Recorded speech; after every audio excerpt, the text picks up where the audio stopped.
আসসালামু আলাইকুম রহমতুল্লাহ। ভাই আপনাকে আপনি যে গরিব অসহায় মানুষরে খাওয়ান, এই অসহায় মানুষরে অনুদানগুলো কিভাবে নেন আপনি? অসহায় মানুষের অনুদান কিভাবে নেন? এন এ দিয়া যায়। যেমন আপনি 2000 টাকা দিচ্ছেন, 1000 টাকা দিচ্ছেন, এন 10টা টোকন কিনা মানুষের দিয়া দেবেন।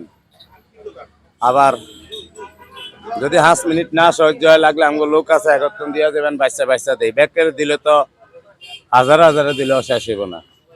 আমরা দেই ভাও দেয় না, রিক্সা চালাই না, বোতল টোকায়, কাগজ টোকায়, অসহায় প্রতিবন্ধী, আবার লেবার ফাংশন যারা আছে হ্যাঁ করে।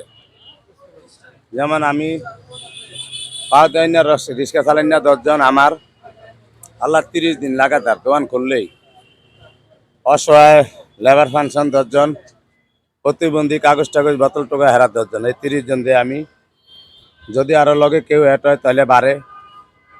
গতকালকে খাইছে 90 জন, 6,000 টাকা খাইছি, 3 ভাইয়ে দিছে। এর আগের দিন খাইছে 250 জন, আজকেও খাইব 50 জন, 2 ভাইয়ে 2000 দিছে। ক্যাম্পের একটা ভাই আছে, হ্যাঁ দিছে 1500। 60 জন আইজা ফিরি খাইব। আমি গরু গোস্ত আনছি 80 কেজি, আলু 120 কেজি, চাল 200 কেজি, পেঁয়াজ 30 কেজি।